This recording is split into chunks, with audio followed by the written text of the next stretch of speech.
Kali ini saya berada di lokasi yang familiar untuk Anda, sering dilihat di layar kaca. Saya akan mewawancarai secara langsung Presiden ke-7 Joko Widodo langsung dari kediaman di kawasan Sumber, Surakarta.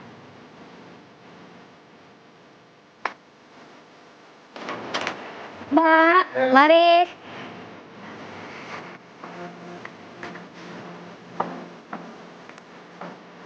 Assalamualaikum.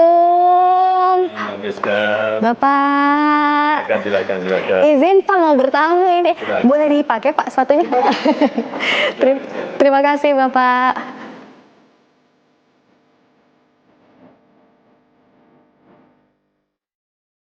Pak Jokowi, kita saat ini duduk bersama, tapi saya yakin Bapak, saya, dan seluruh bangsa Indonesia 2 pekan ini berada dalam rasa yang berduka. Karena saudara-saudara kita di Aceh, di Sumatera Utara, di Sumatera Barat sedang menghadapi bencana ekologis, banjir bandang, dan longsor. Apa yang hendak Bapak sampaikan terkait ini, Bapak? Iya, pertama-tama saya ingin menyampaikan duka cita yang mendalam terhadap korban banjir bandang dan juga tanah longsor di Aceh, di Sumatera Barat, dan juga di Sumatera Utara, serta di wilayah lainnya. Semoga keluarga yang ditinggalkan diberikan kesabaran, diberikan kekuatan dalam menghadapi musibah dan cobaan ini.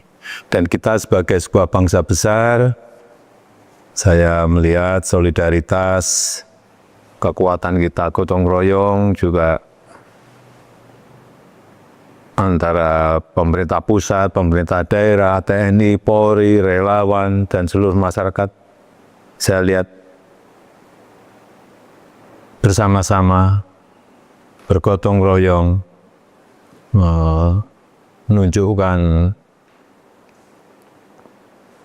kekuatannya dalam rangka menolong saudara-saudara kita yang berada di Aceh, di Sumatera Barat, dan di Sumatera Utara. Ya, jadi kalau saya bertanya apa yang harus kita lakukan untuk menangani bencana di Sumatera, kuncinya solidaritas tadi, Bapak? Iya, solidaritas, gotong royong kita yang menjadi kekuatan besar bangsa ini. Dan kita yakin bahwa bencana ini bisa dilalui dengan baik oleh kita semua, Pak. Insya Allah saya kira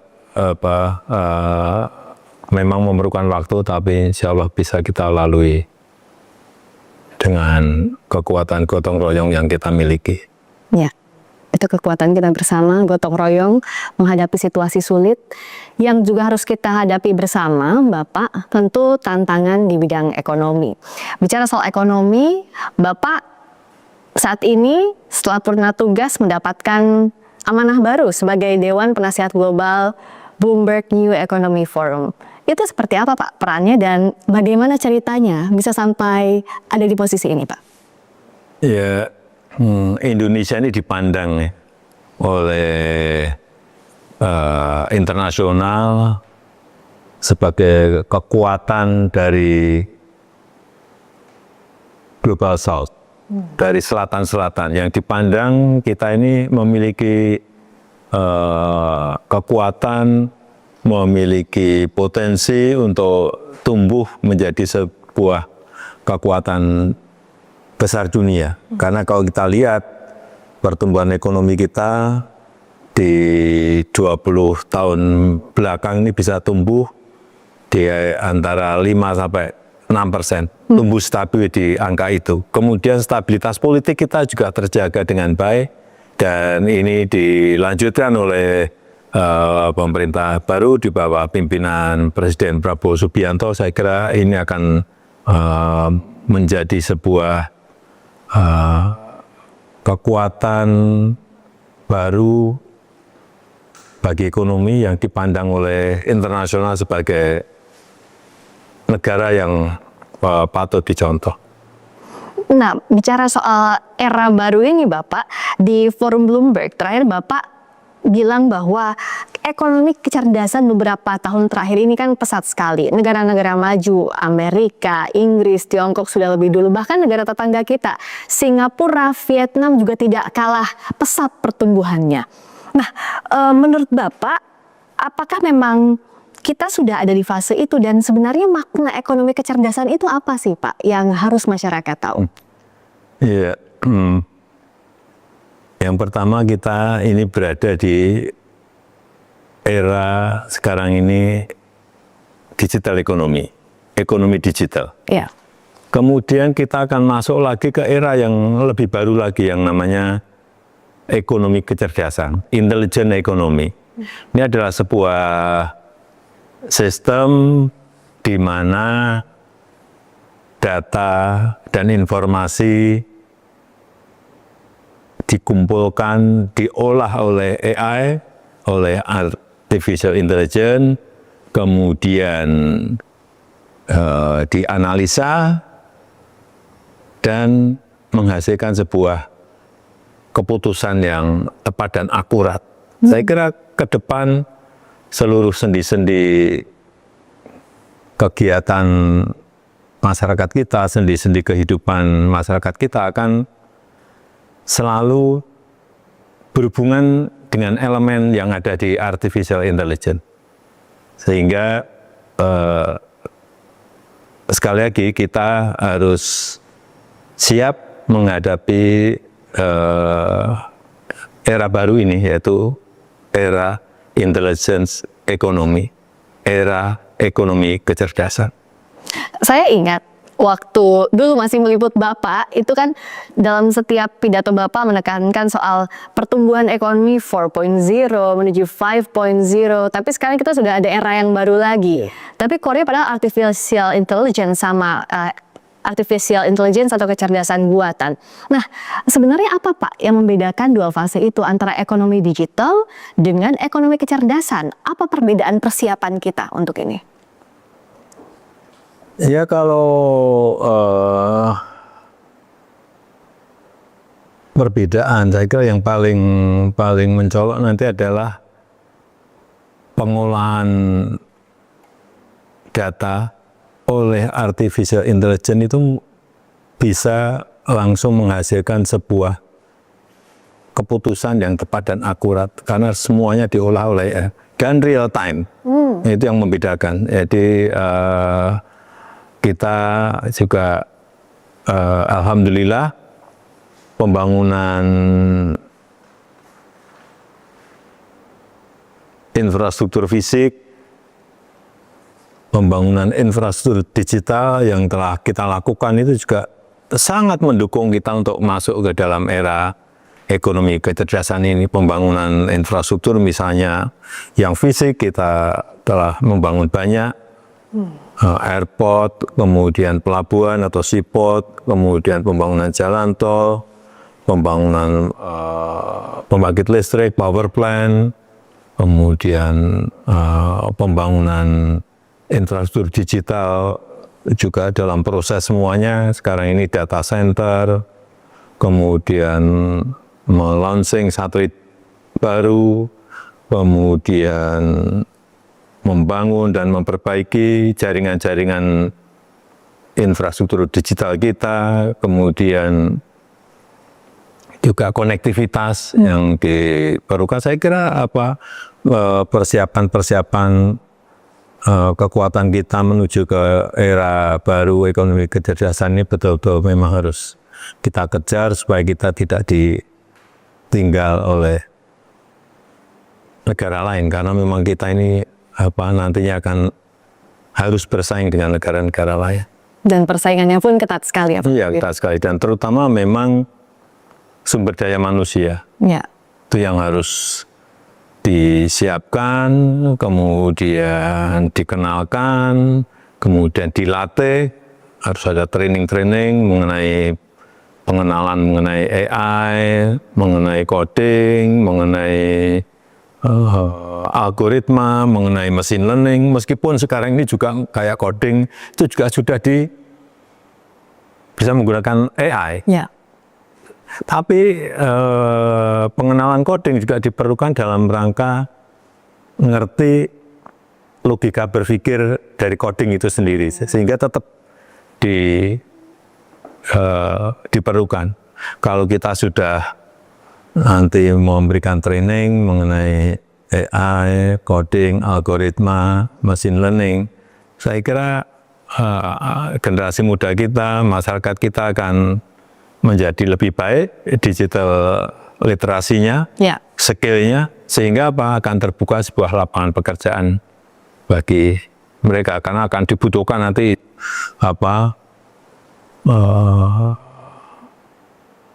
tenaga-tenaga untuk pekerja-pekerja profesional di bidang digital, tenaga-tenaga yang profesional untuk AI, operator AI, manajemen AI, kemudian juga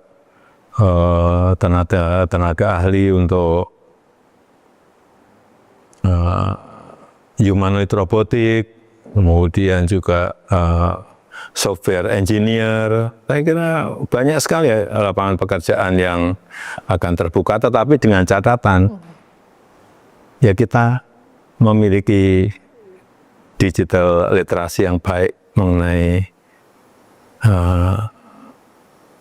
tadi yang sampaikan AI, coding, algoritma, machine learning. Kita memang harus siap menghadapi era ini. Lapangan pekerjaan tadi Bapak menyebutkan akan terbuka. Tapi apa justru juga ini jadi ancaman untuk lapangan pekerjaan lainnya, Pak? Kita akan jawab usai jeda. Wawancara khusus bersama Presiden ke-7 RI, Joko Widodo. Usai jeda. Terima kasih Anda masih bersama kami di wawancara khusus eksklusif bersama Presiden ke-7 Republik Indonesia, Bapak Joko Widodo. Pak Jokowi, tadi Bapak menyebutkan bahwa di era ekonomi kecerdasan ada lapangan kerja yang akan terbuka. Tapi apakah bisa dimaknai artinya banyak juga lapangan kerja yang bisa tergantikan? Ya, dengan catatan asalkan kita mempersiapkan, kita mengenalkan, kita mentraining, kita itu siapa? Ya pemerintah, ya industri, ya private sector, mempersiapkan betul, mentraining betul, sehingga generasi muda kita, pelajar kita, masyarakat kita tahu, mengerti mengenai tadi AI, coding, algoritma, dan juga machine learning. Kalau mereka tahu mengenai itu, artinya apa? Digital literasi mereka meningkat, kemudian skill mereka meningkat, ya sangat mudah untuk masuk ke kesempatan kerja yang ada di era ekonomi kecerdasan. Yang paling penting itu aja. Ya, dan kalau dari periode Bapak memimpin selama 10 tahun dilanjutkan sekarang ke Bapak Presiden Prabowo, ke Bapak Wakil Presiden Mas Gibran, sebenarnya Indonesia sudah ada di tahapan mana Pak untuk ekonomi kecerdasan ini dan indikatornya apa soal ini? Tadi saya sampaikan infrastrukturnya, kemudian kita telah sebagian besar sudah kita miliki, tinggal memperbaiki dan menambah. Kemudian kalau indikator untuk tadi yang ditanyakan, saya rasa kita bisa melihat digitalisasi di bidang pelayanan publik. Saya kira kita meningkat, melompat, sehingga pelayanan publik lebih cepat dan lebih baik. Kemudian juga yang berkaitan dengan pembangunan sumber daya manusia juga, kalau kita lihat juga telah kita kejar meskipun masih perlu diperbaiki lagi. Kemudian indikator yang lain, tumbuhnya startup, ada unicorn di negara kita yang banyak, artinya ekosistem yang mendukung ke arah itu juga bisa kita perbaiki. Dan juga saya kira yang penting memang nanti adalah regulasi Ya. yang mendukung tumbuhnya sebuah ekosistem untuk mendukung masuknya kita ke ekonomi kecerdasan, intelligent ekonomi. Saya tertarik dengan sejumlah poin yang Bapak sampaikan tadi soal infrastruktur, sumber daya manusia, soal regulasi. Saya ke soal sumber daya manusia dikaitkan dengan literasi digital yang harus kita miliki. Yang masih jadi tantangan saat ini Bapak, dari mulai ekonomi digital ke ekonomi kecerdasan adalah masih belum meratanya soal literasi digital ini, dari Sabang sampai Merauke. Menurut Bapak, bagaimana menjawab tantangan ini agar kita punya literasi digital yang kuat secara merata? Ya, tugas pemerintah, tugas kita semuanya, tugas sektor swasta untuk bersama-sama mengenalkan kepada masyarakat mengenai tadi AI, coding, algoritma, mengenai machine learning bersama-sama, dan training pelatihan-pelatihan harus dilakukan merata di seluruh tanah air agar kita nanti bisa masuk ke era ekonomi kecerdasan ini betul-betul dalam posisi yang siap. Karena menurut perkiraan saya dalam 5, 10 atau 15 tahun yang akan datang akan terjadi revolusi besar dalam penggunaan artificial intelligence. Yang kedua, revolusi besar juga dalam penggunaan humanoid robotik. Nah ini perubahan besar ini harus kita antisipasi dengan menyiapkan infrastruktur, menyiapkan sumber daya manusia, menyiapkan regulasi yang mendukung ke arah itu. Ya. Dan ini jadi tugas pemerintah terutama ya Pak, dan Bapak sudah memulai ini ya untuk keterampilan digital. Sejak itu Bapak jadi concernnya salah satunya untuk keterampilan AI. Tapi masih memerlukan banyak sekali perbaikan-perbaikan untuk dalam rangka mengejar ke era ekonomi kecerdasan. Karena langkah yang kita butuhkan juga akan jauh lebih cepat dari ekonomi digital itu ya Pak? Iya, betul. Dan kalau bicara soal tadi AI, keterampilan soal kecerdasan buatan, kita berlomba ada yang namanya humanoid robotik. Tapi pada yang kita lihat dalam akhir-akhir ini, beberapa tahun terakhir, yang jadi kekhawatiran justru AI disalahgunakan untuk disinformasi, untuk keamanan data yang terancam karena itu. Bapak bagaimana? Itu yang saya khawatir. Itu yang saya sangat khawatir dan itu yang saya takut. Jadi penggunaan AI, nantinya penggunaan humanoid robotik untuk hal yang tidak baik. Sehingga sekali lagi dibutuhkan regulasi yang ketat dalam rangka mengontrol penggunaan AI, penggunaan humanoid robotik, sehingga betul-betul barang ini berguna bagi kehidupan kita, berguna bagi ekonomi kita, justru tidak yang tadi kita khawatirkan akan merusak sendi-sendi kehidupan kita. Sekali lagi, diperlukan regulasi, aturan yang ketat dalam rangka mengontrol penggunaan AI, mengontrol penggunaan humanoid robotik. Dan ini memang harus disiapkan segera, didiskusikan segera oleh kita bersama, sehingga aturan mainnya menjadi jelas. Regulasi ini memang sulit ya Pak, apalagi untuk mengejar teknologi yang semakin cepat, seringkali aturan yang tertinggal di belakang. Ya, biasanya memang swasta lebih cepat dari regulasi. Teknologi juga lebih cepat dari regulasi. Ini yang harus menjadi concern kita bersama.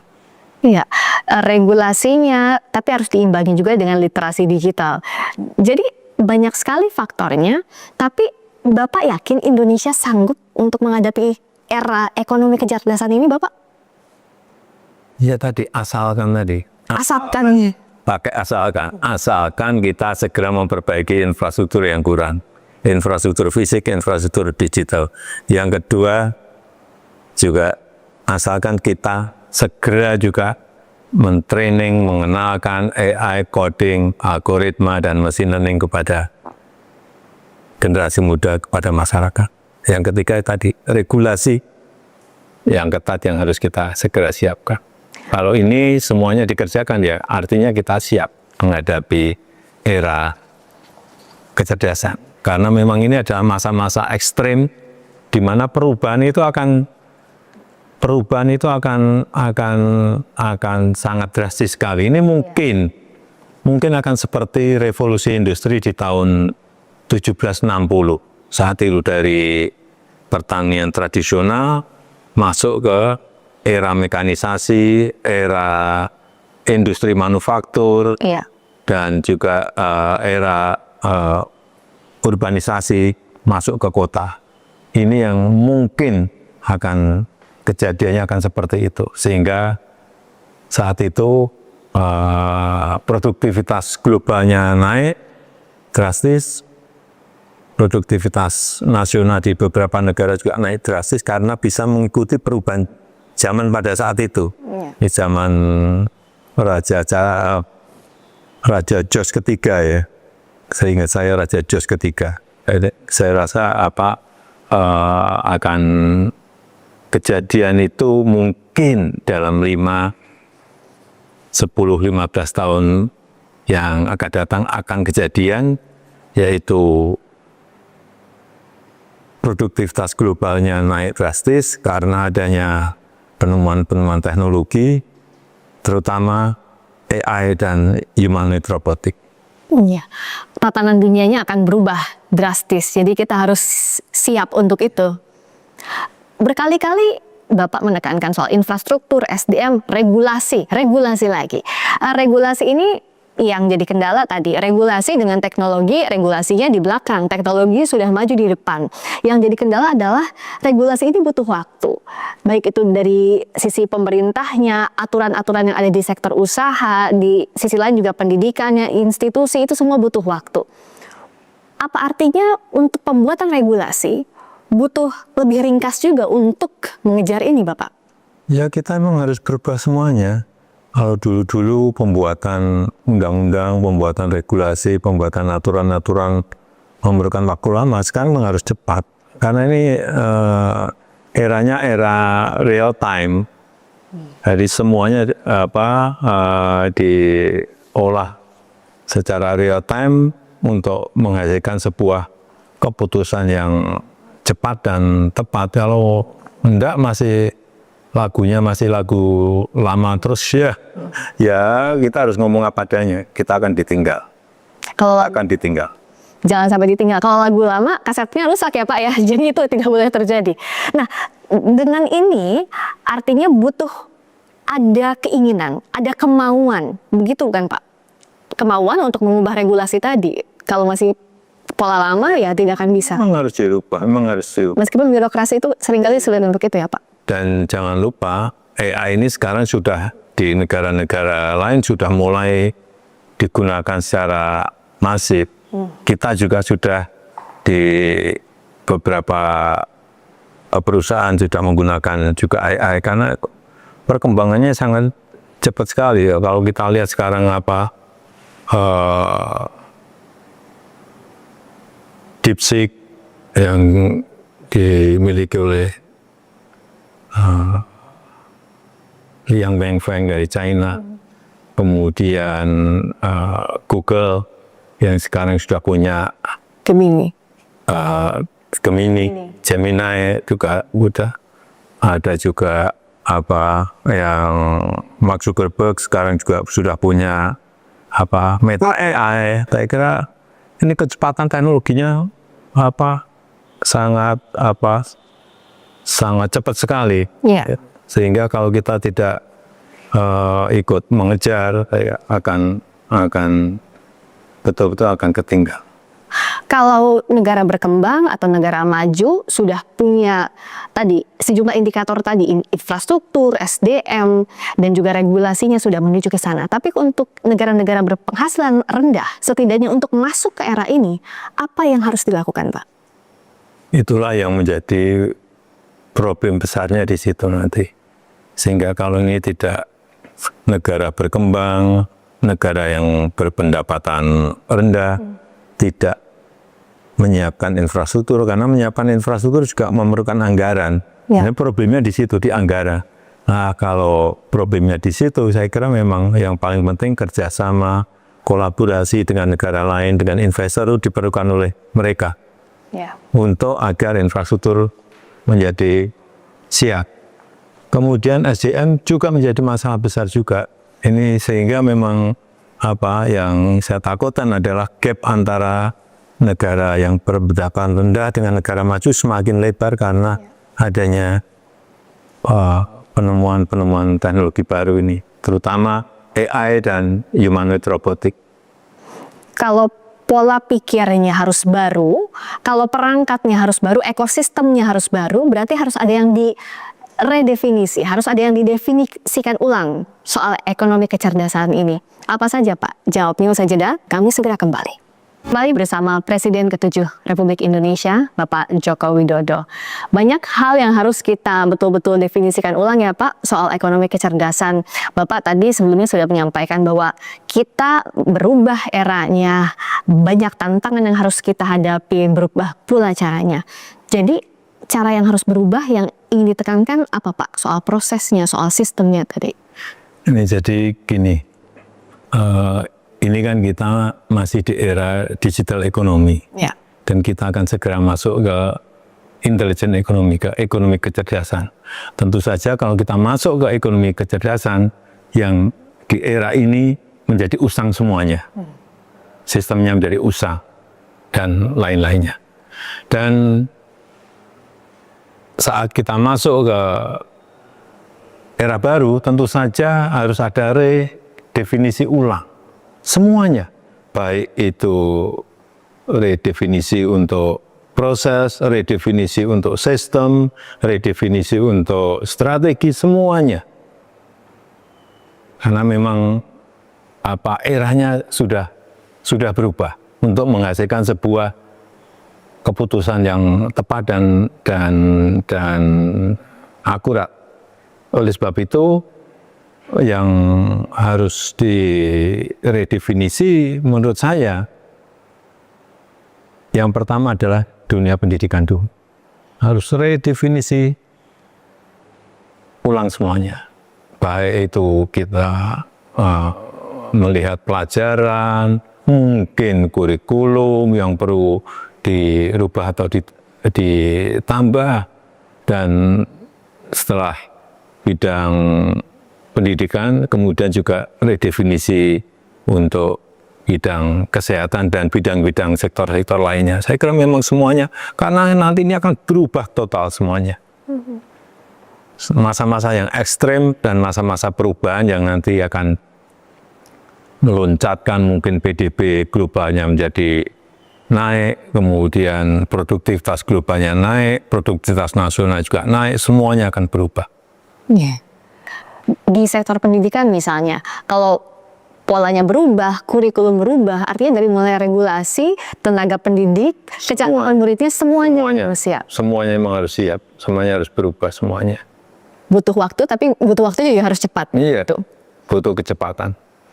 Lalu untuk sektor swasta menghadapi era ekonomi kecerdasan, apa yang harus berubah dan disiapkan?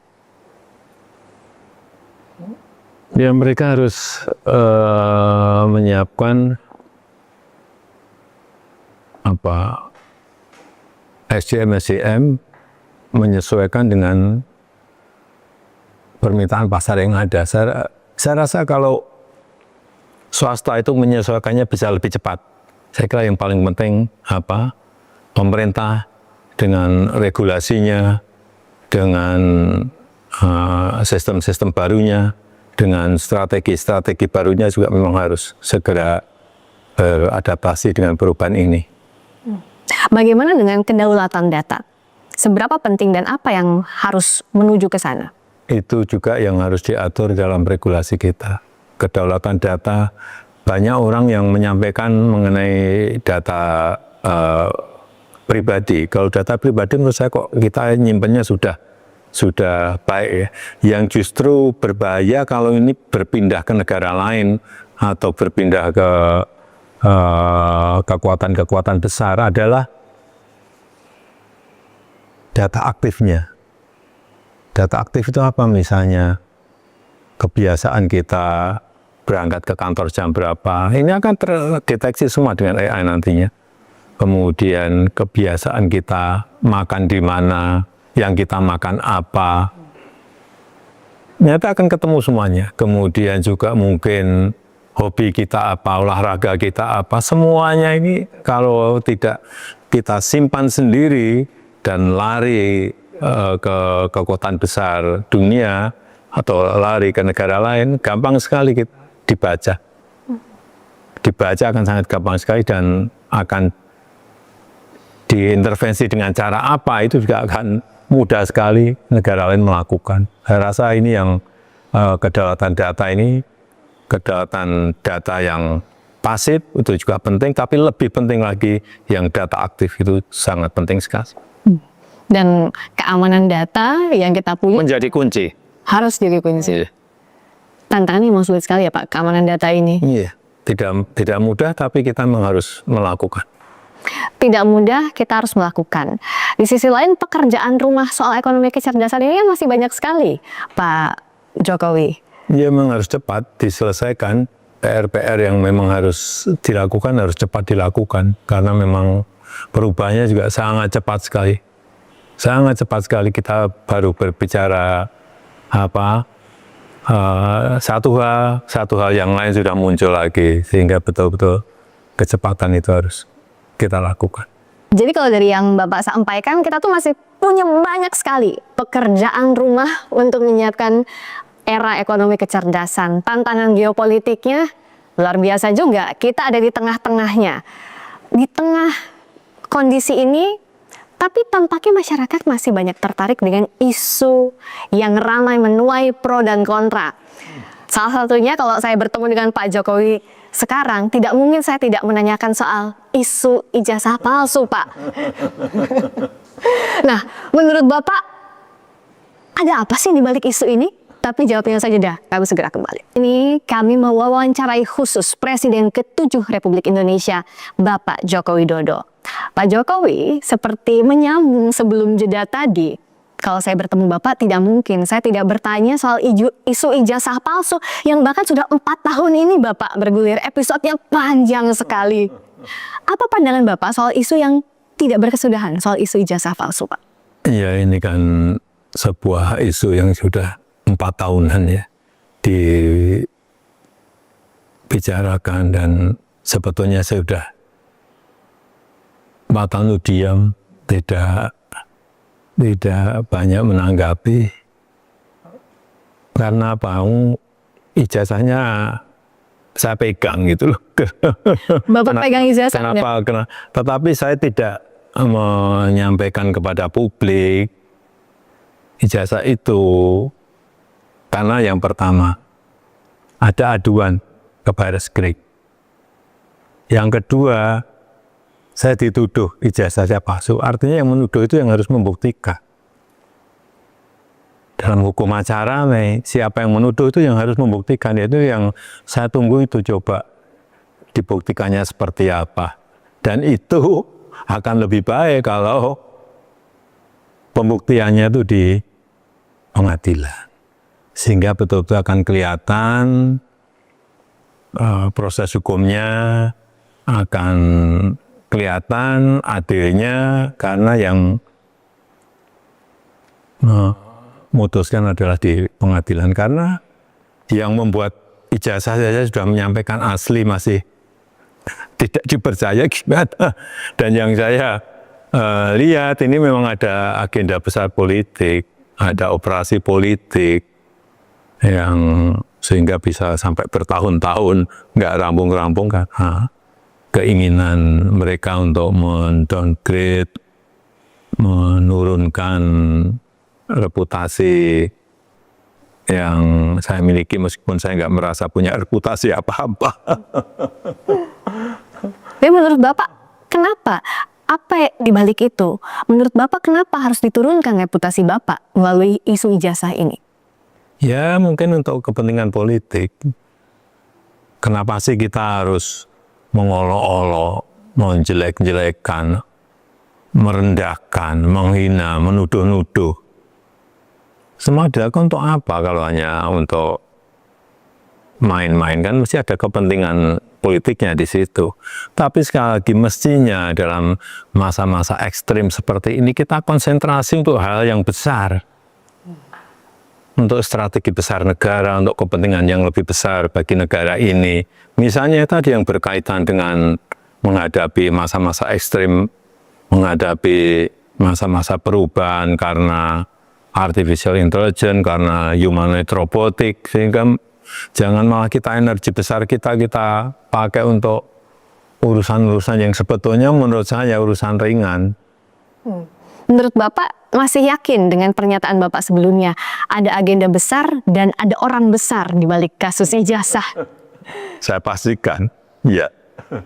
Bapak sudah tahu Gimana? kira-kira siapa di balik? Ya, saya kira gampang ditebak lah. Tapi tidak. Tidak perlu saya sampaikan.